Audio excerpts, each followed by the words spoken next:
Welcome to the Personal Development Mastery Podcast. Stand out, don't fit in. Today I have the real pleasure to be speaking with Katie Day.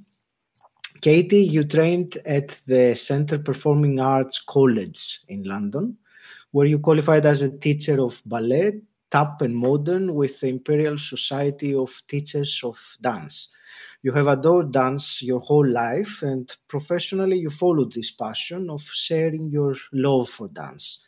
You are co-owner of a dance school, and you are also a trained life coach devoted to helping other dance teachers and studio owners to improve with their business side of running a dance school. Katie, welcome to the show. I'm really delighted to be speaking with you today. Oh, thank you so much for having me, Aggie. It's an absolute pleasure to be here and to be here for all of your listeners. Awesome. Katie, I wanted to ask, with you giving us a key defining moment in your journey that has turned you into the person that you are today. Definitely. So I like you said in that lovely introduction, thank you. I have always danced. I've loved it. I started to walk when I was 9 months old, and I was on my tiptoes all the time. So that's why my mum took me to ballet. So dancing's always been a huge part of my life. And I went to stage school. I did the jazz hands, all of that. It was incredible, and I met some fabulous girls and boys there who I am still really good friends with today. But then after that, I kind of just bumbled into life, and I was teaching because I loved it. It just felt like I was continuing on a hobby. I was lucky enough to get paid for it. And then I ended up coming to a point where I took over a school, and it wasn't necessarily the thing that I wanted to do because I saw how much energy and commitment it took to have your own business. So I went into it with my business partner a little bit begrudgingly, but in my personal life, I was getting married, and I knew that I'd have a family. So the one defining moment was when I had my little boy Walter. And it was like, right, this has got really real now. I'm going to have to kind of make it all work because I want to carry on teaching. I love my job.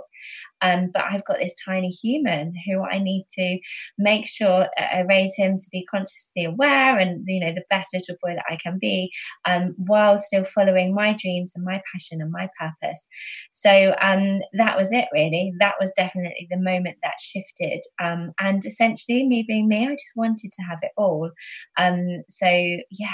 That was definitely the moment where I was like, aha, this needs to work. I need to change what I'm doing, how I'm doing it, my thoughts, my beliefs, all of this came up. So yeah, it was quite a messy few years in my head trying to navigate it all.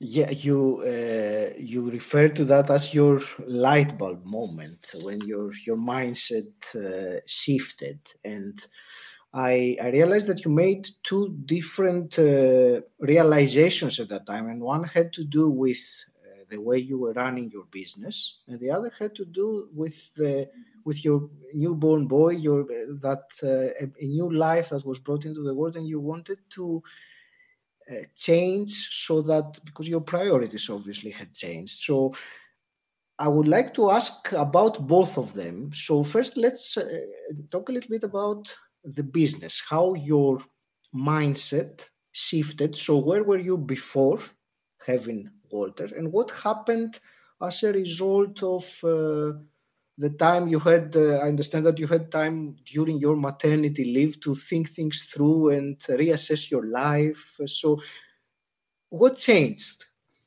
So within the business aspect, I knew that I wanted to go back to work because I adored, being in the studio, and we've got a really family feel, and I really missed the students.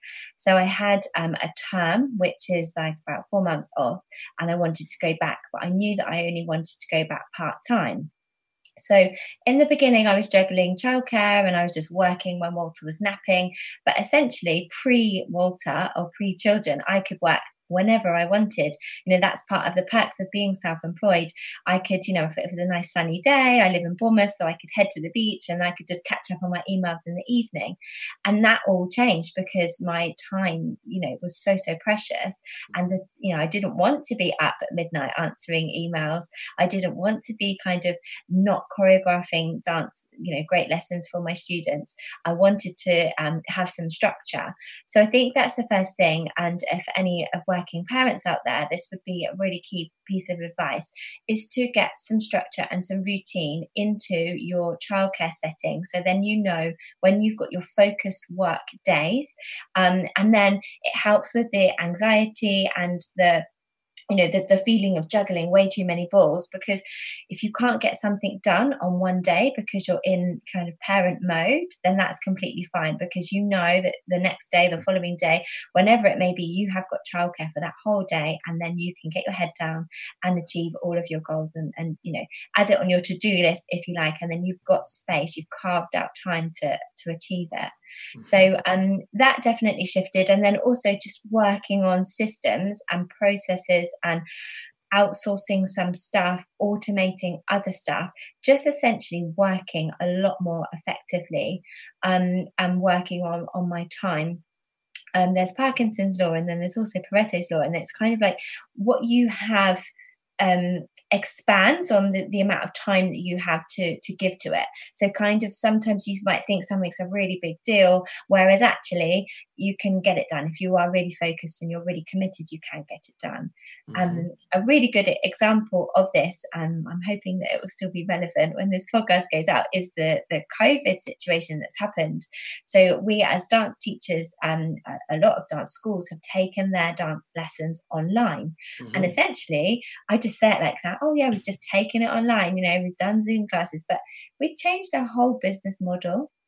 And if we had time to think about that, worry about that, plan it all out, get a strategy in place, it would have been a lot of work and a lot of energy. So by us having this tight deadline to do it or to not do it, really, really focus. And that's a wonderful example of how what you've got commitment wise will just expand with the time that you allow it, you give it.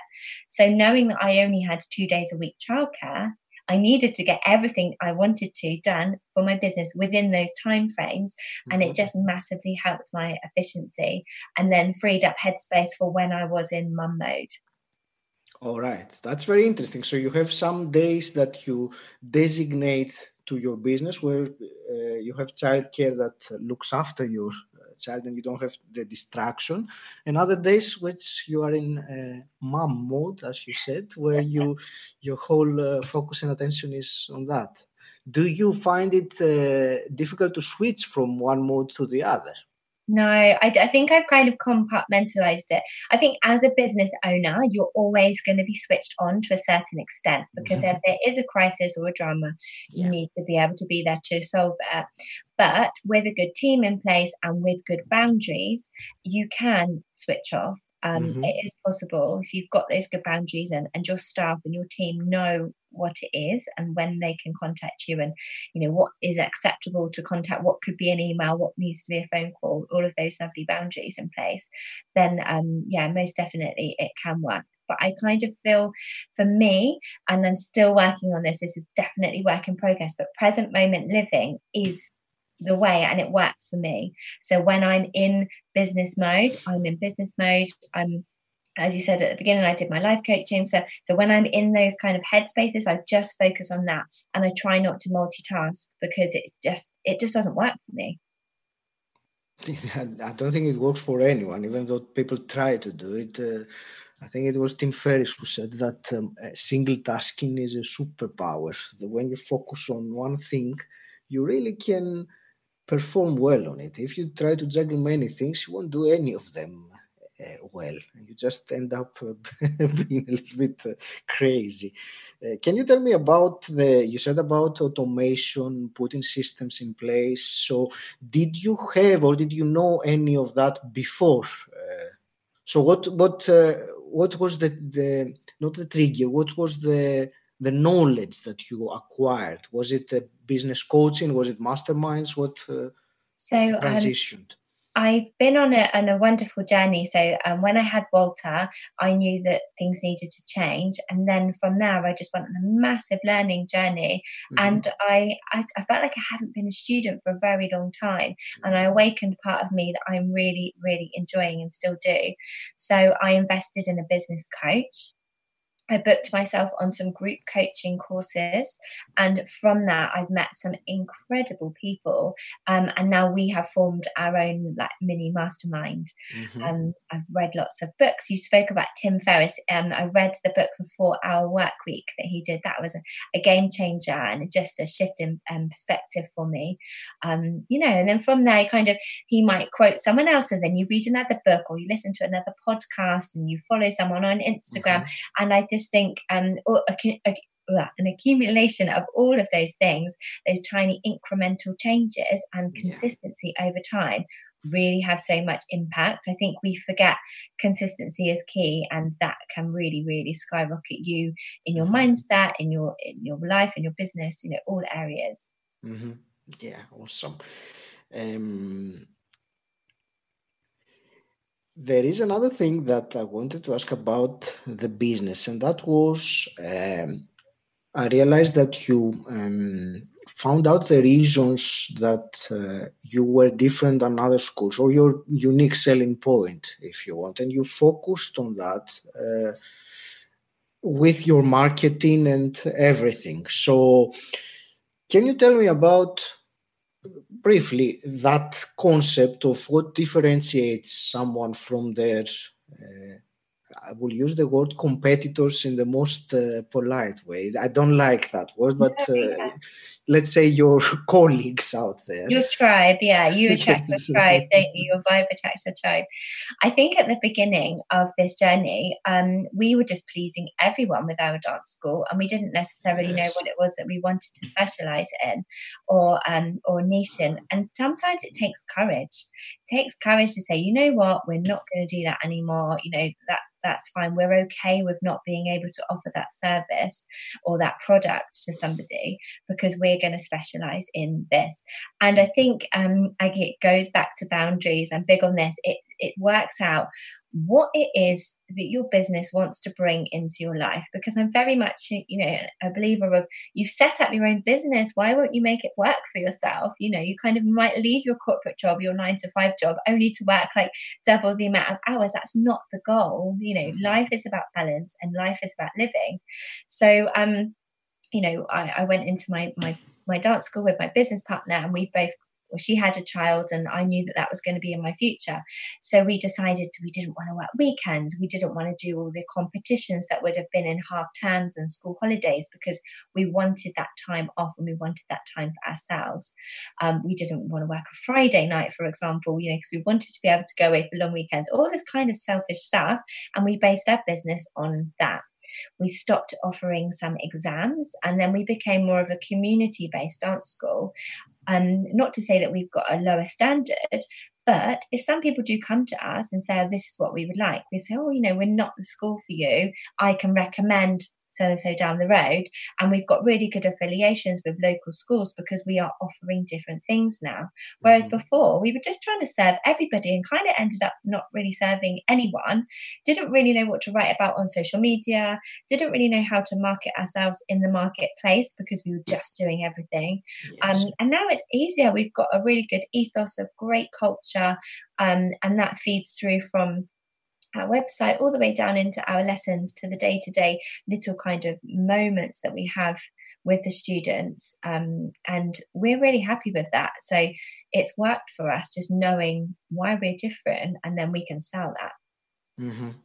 I think that's very important, to narrow it down, to find a niche or the ideal customer, because no one is good at accommodating everyone. You can't. It's a recipe for disaster, really, when you try to please everyone. Whereas if you focus on select characteristics or groups of people, you're much more qualified to do that. Was there any particular process or procedure that you used to niche down and find who your ideal clients would be, or just general? I think it was more about the time that we were willing to give to the business. So that kind Right. of did it for us, if I'm being Uh-huh. very honest. But from my coaching side of point of view, so this is all a very new adventure, but I'm loving it. So I ended up helping dance teachers, and it just evolved into helping them with mindset and helping them with more balance.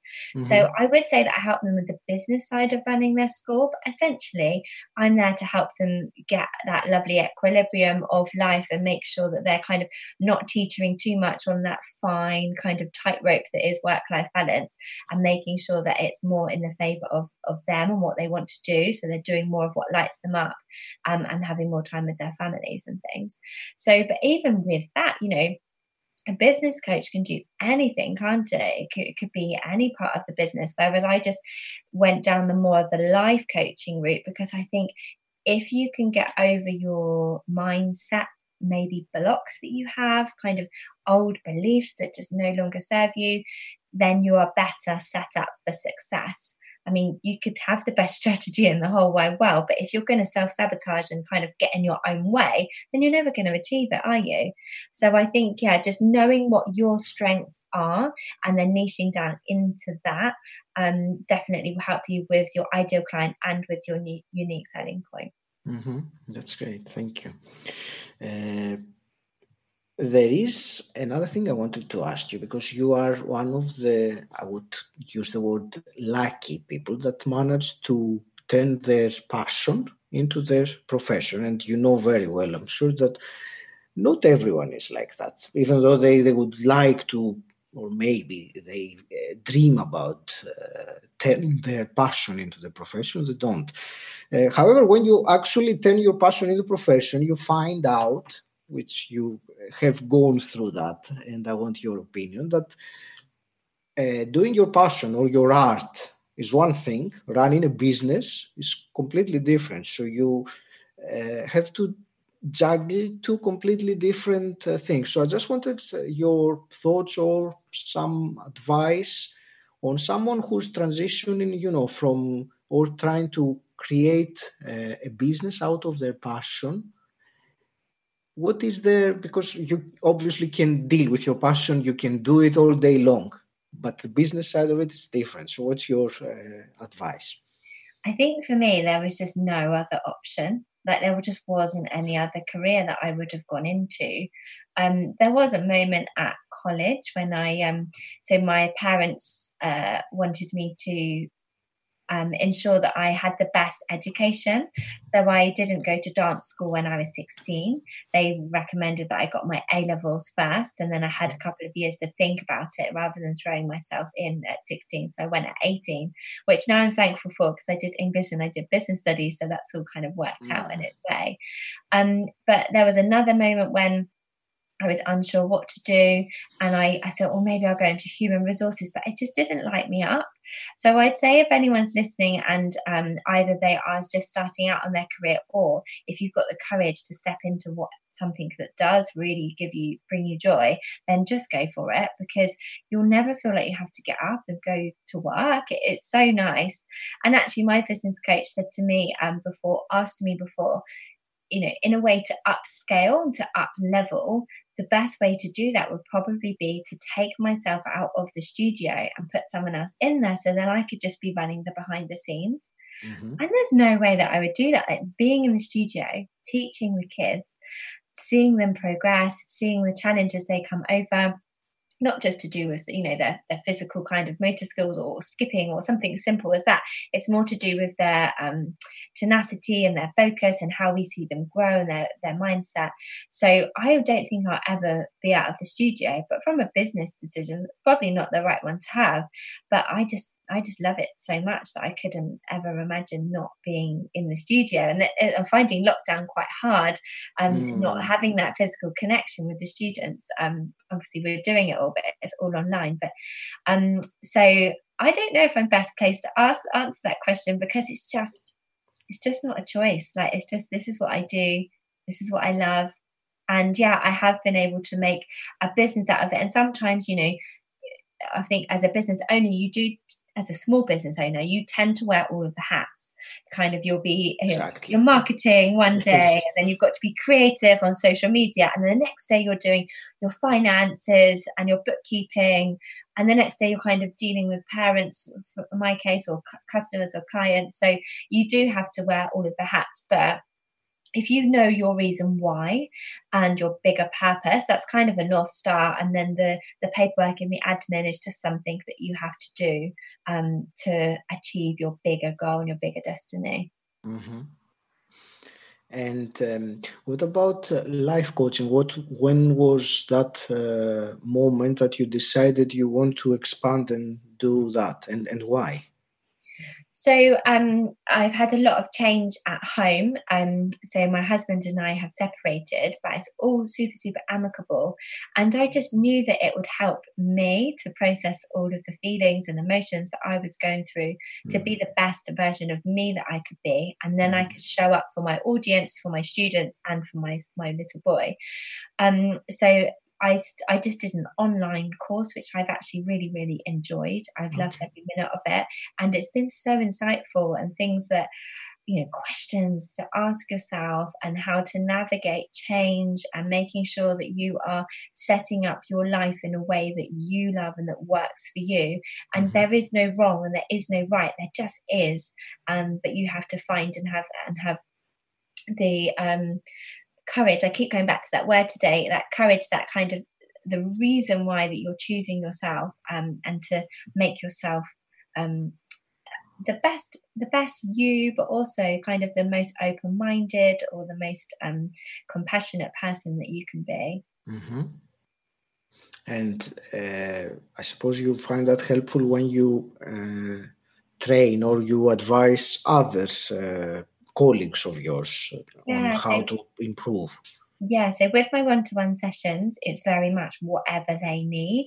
But normally, as I found, as I said, it's a new venture, but it does follow the same process. So I'm fine-tuning that at the moment. Mm-hmm. But I launched an online course, which is called Business Dances On. And I did it in lockdown, actually. So I didn't expect the response to be as overwhelming as it was. But it felt like everyone needed it. And everyone's been using this time to reassess what is important to them, how they value their own time, and what it is that they want to go back to when life returns to some sort of normal. So it actually has worked really well, and I've been outstanding. The girls, and they're just outstanding, and they are incredibly motivated, and the team. I think sometimes it's about having people that have your back, and being a business owner can be quite very lonely at times. So having someone that will answer questions you can dip into, you can lean on, say, how about this? Have you thought about this? Or what process do you use for this? What system? It's been I just can't believe that my dream of this course has come to reality, and that the girls are really benefiting from it. So I feel blessed every day.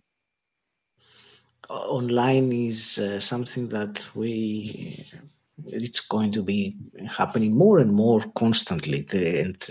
What happened with the lockdown only accelerated the situation that was happening anyway.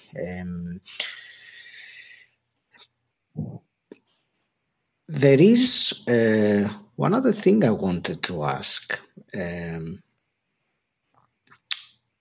You mentioned earlier, before we started recording, something about being a member of a small mastermind group. So I wanted your thoughts on how a mastermind group has helped you, both personally and as a businesswoman.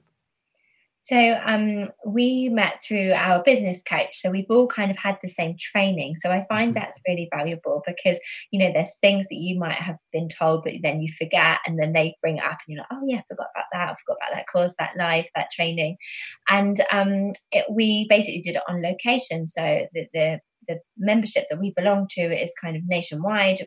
Well, I suppose it could be global. There's no kind of premise on it, is there? But we did it on location. So we ended up starting that we'd meet up once a month. And now it's turned into, we do a weekly Zoom call. And the best thing for me has been that they hold me accountable. and that, you say, well, I'm going to do this week. This is what I need to learn. This is what I need to work on. This is what I need to implement. And then knowing that you've got a call with those people the following week, you're like, oh gosh, I need to get it done. That has been so vital, especially during lockdown, because motivation is harder to come by because of the monotony of life and not having your usual releases, maybe a little bit more now because we can go out and exercise. But at the beginning, we couldn't necessarily go where we wanted, when we wanted, or it was a limited time. So having them there, just knowing that they've got my back, has been amazing. And then also just being a cheerleader for someone else and lifting someone else up, or a group up. I just think together we really do rise, and making sure that you've got that community feel over kind of competition, as you touched on earlier, is amazing. And some of the girls in there have actually got other dance schools, or some of them may be doing coaching, for example. So you might think that we are our competition, but we're not. We've each got different things that we bring to the table, different niches and unique selling points, and ultimately people like people and people buy from people. So you might be selling the same thing, but someone will connect with Joe Blogs over here, and someone else will connect over there, and it's whoever you resonate with, you're gonna go to. And I think that there's no harm in that. You can't be for everyone. So definitely the feeling of collaboration and the accountability has been my biggest takeaways from being involved in a mastermind. I loved it. I just wrote down accountability, community, cheerleading, and collaboration. That's a very good summary of that. Katie, let me ask you now about how your mindset changed after you gave birth to Walter. You said that, or I read somewhere that you weren't that ambitious before, but when your son came along, your mindset shifted, and he became your reason for doing things. So I want you to elaborate on that, please. Yeah, as I said, at the beginning, I just kind of bumbled along life because I don't know why, really. I've had a wonderful life. It's not that I've kind of and I'm not afraid of hard work. I always work hard, had lots of different jobs and things. But when he came along, it just all became apparent. Like there's a bigger reason, a bigger purpose. We are, as parents and as educators or as teachers, we are educating the future generation. And that didn't weigh heavily on me, but I felt like, yeah, okay, I've got this role now, and I'm going to fully step into it. I'm going to fully own it. The kind of, I don't know, like lioness came out in me, I suppose. But also, as a mum, as a parent, you can live your life through somebody else, or give your all to somebody else so fully that you forget who you are. And I could have gone down that route very, very easily. But actually, as I said earlier, the breakdown of my marriage highlighted that. So I was like, you know what? No, who am I? What do I want to portray to Walter? What sort of role model do I want to be? How can I ensure that I'm not just telling him my morals, but I'm showing him my morals, and then making sure that I am a good example. So for me, lying in bed, maybe if you've got children, you'll resonate with this. You kind of say, oh, dream big, sweet dreams, you can do whatever you want. And you have all of those thoughts going through your head. And I just started to tell myself that. I think everything that I was telling him, those affirmations and those kind of little love bombs that I was giving him, I was then giving back to myself. And having grown some self-respect, I think it's probably self-love, I don't know, that's kind of word seems to be bounded around at the moment, but ensuring that I was still learning and engaging in what I really enjoyed. Having that time away from being mum definitely helped me to be a better mum when I do have time with Walter. can't, we tell our children to follow their dreams, to do whatever they want, that the world is their oyster, but then necessarily we don't always do the same back. So I was at the very mindset of, well, if I'm telling him all the stuff, then I need to be doing it too. And so, yeah, those definitely, my growth journey has gone hand in hand with motherhood. And I am ambitious now, because, like you say, I've got a reason. He is my North Star. But equally, I do know that it is important to have balance, and you can have it all. I just don't believe business needs to be that hard. If you've got everything in place, and your head's in a good, you can reframe things, and you can make sure that your head's in a good space, then it really can be possible. Yeah, you have to lead by example, because you can say to a child anything you want, but if you don't actually practice what you preach, the child will see what you're doing rather than what you are saying. They will follow your actions, and if you tell them to follow their dreams while you are struggling, not following yours, the child can understand that very, very much. The unconscious mind plays such a big role in it. And I've been delving into parenting books as well as kind of my own personal growth and business growth as well. But you learn so much before you're 6 years old, and all of those beliefs or limiting beliefs could be kind of established at such a young age that I just want to make sure that I can set him up as best as I can. Awesome. Katie, in terms of personal development, is there a book or a teacher or a course or something that had the biggest impact on you? Like I said at the beginning, I do think it's an accumulation of everything and just kind of integrating little parts of different things at different stages. I think if you are going on a big journey of self-development, doing it all at once can just be overwhelming. And then when you fail, you feel really, really rubbish about yourself. And then you're kind of back to square one, if not you're even further back, because then you've got this kind of you're not believing in yourself. So but I would say the first book that started the self-development journey was The Secret. I really enjoyed that. And then building up my self-confidence to enough to make sure that I could invest in myself, because that is, as a small business owner, paying a lot of money for coaching or for courses can seem like a big step. Yes. So my business coach is called Lisa Johnson. She's an absolute powerhouse. So I've really enjoyed working under her. I've done a few courses with her now and really, really, really enjoy her. But there's been lots and lots of books. One author that I particularly love, and she has a podcast too, is called Danielle Laporte. And as I went on a spiritual journey, I found quite tricky to juggle the business and the spiritual and be almost a very big contradiction. And I found that quite tricky at the beginning, especially working in creative arts, when there is a mindset of kind of, you have to give, and maybe, a penniless artist type thing comes to mind, of that whole money mindset around that. So I would say, Danielle Laporte and Tim Ferriss, as I've said. There's so many, so many. That's fantastic. Katie, let me ask you some quick fire questions as well. So I wanted to ask, first of all, what does the term personal development mean to you? Being the best me. That's great. If you nice and succinct. I thought it was quick fire. I was getting ready. If you could go back in time and meet your 20-year-old self, what's the one piece of advice you would give her?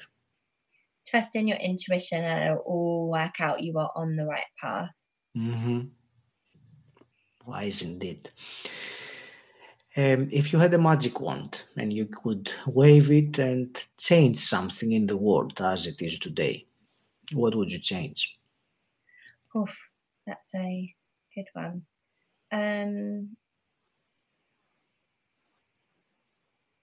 Self-doubt, I think. I think if people have courage a lot more change would happen a lot Mm-hmm. quicker. Mm-hmm. So I'm kind of getting rid of that self-doubt and having that beautiful confidence, not arrogance, just confidence, knowing that the ripple effect that you can have can be massive on whatever you feel passionate about. Yeah, and the confidence will come from you mentioned courage earlier, and it is a prerequisite of confidence. You have to have the courage first in order to have the confidence, and the self-doubt is in the way. So Yeah, it's great to eliminate that if we only could.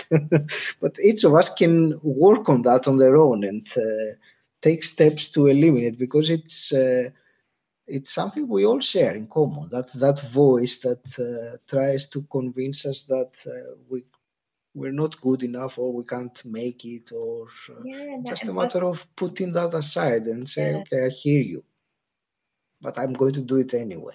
Yeah, that's it. You have to note it. I always say you need to feel the feelings. So you need to feel everything, but you don't need to feed them. So you kind of don't give them any fuel.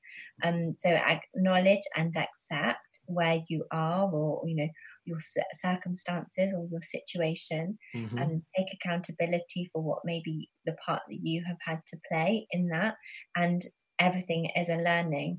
So yeah. Talking about learning, was there any big learning or mistake that you have made over the last year or so that you would like to share with us? Mistake would be too hard on myself, I think. Mm-hmm. I'm a Capricorn and I like to be in control and have everything in order. And Mm-hmm. when I don't, I can be quite hard on myself. But everything, like, I need to listen to my own advice, don't I? And know that everything is working, that I'm on the right journey. Mm-hmm. Mistake wise, no, I wouldn't say so. I mean, there's been lots of things in the past that haven't worked out, but you have to reframe it. That's happened. The more you berate yourself for those things, the more headspace it takes up that you could be using on really, really amazing ventures, or visualizations, or anything that you want to achieve. So Mm-hmm. no, I wouldn't say that there's one mistake that I would change, because I probably wouldn't change it. That's great. You said it very eloquently. And I don't. When I use the word mistake, I use it in a very loose way, because in my opinion, there is no such thing. There's never a mistake. All is a learning opportunity. What people tend to term as mistake, it's something that most people would. It is something that prevents them from trying. So whereas if you have to make mistakes as such and learn, and then I think the only mistake is repeating the same mistake over and over again. That's the only mistake. Yeah, and actually, it's all so in my belief that we are sent here to learn certain things, Mm-hmm. and it can be a cycle. So if you don't take a learning, or you learn a lesson, then that will continue to repeat itself in your future and project into your future.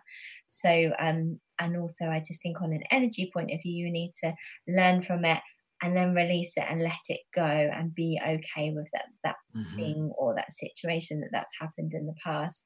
Because just the more you hold on to it, I just think your body can hold that tension, and that can cause ailments down the road. Absolutely. Absolutely. Katie, is there anything you were hoping I would ask you today and I completely missed it? No, I think it's been a really interesting conversation. I didn't have any notes or any expectations. So if there's anything else you want to ask me, then ask away. I'm an open No, book. I'm asking you whether No, there was I don't anything think else so. you wanted to share that wasn't brought up at all today. I don't think so. No, thank you. Thank you. How can people connect with you, Katie? So I'm on everything, Instagram and Facebook, as Katie Day Dance, and my website is the same, www.katiedaydance. I understand that I am very, very niche though, so we'll see. Hopefully there'll be some other studio owners or dancing teachers that would love to connect. Mm-hmm. No, that's great. And you shared some very interesting points on personal development, and I really appreciated you sharing those with us. And the transition, both in your business and becoming a mother, all these things, I believe they are very useful for people to hear. And I want to thank you again very much for your time, for this wonderful conversation. Any parting words?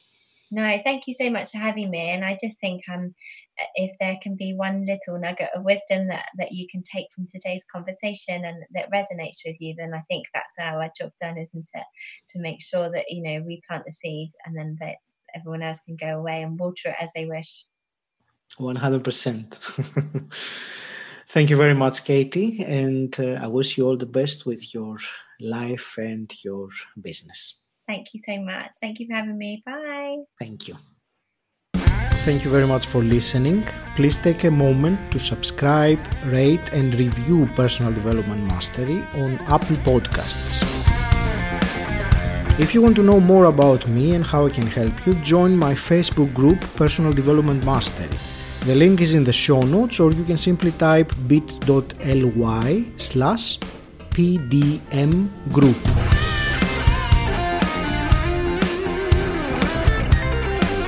And until next time, stand out, don't fit in.